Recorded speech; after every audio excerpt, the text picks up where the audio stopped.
राज्यात एका बाजूला छत्रपती शिवाजी महाराज यांच्या नावाने राजकारण केल्याचं पाहायला मिळत असतानाच दुसरीकडे मात्र छत्रपती शिवाजी महाराजांच्या आदर्शांनी आणि विचारांनी प्रेरित होऊन गडकोट पूजन, भ्रमंती आणि वाचन मोहीम काढण्याची संकल्पना एका युवा मावळ्याच्या मनात रुजून आता त्यातूनच सातारा, सांगली, कोल्हापूर सोबतच रायगड आणि रत्नागिरी असा कोकण आणि घाटमाथ्यावरील मित्रपरिवार एकत्र करून शिवप्रेमी आप्पासाहेब चोपदार या युवकाने सह्याद्रीचा दुर्गवेढा परिवार या नावाने दुर्ग भ्रमंती करणाऱ्या मावळ्यांच्या परिवाराची स्थापना करून त्यामध्ये सर्व वयोगटातील मुला-मुलींना अगदी खिशाला परवडेल इतक्या कमी पैशांमध्ये गडकोट दाखवणे आणि त्यांच्याकडून गडदेवतांचे पूजन करणे सोबतच जमेल तितके इतिहासाची माहिती या युवकांपर्यंत पोहोचवण्याचं कार्य सुरू केलं आहे।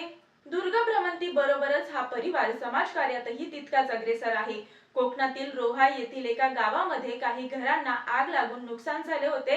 त्यामध्ये देखील सह्याद्रीचा दुर्गवेढा परिवाराच्या वतीने रुपये 10,000 रोख रक्कम मदत कार्य करून सहकार्य करून सामाजिक बांधिलकी जपल्यामुळे सह्याद्रीचा दुर्गवेढा परिवार यांना यशवंतराव चव्हाण फाउंडेशन मुंबईच्या वतीने दिला जाणारा प्रतिष्ठित सन 2024-25 चा यशवंतराव चव्हाण राज्यस्तरीय पुरस्कारासाठी निवड करण्यात आली आहे। हा पुरस्कार वितरण सोहळा 15 ऑगस्ट 2025 रोजी घनसोली, नवी मुंबई या ठिकाणी होणार आहे।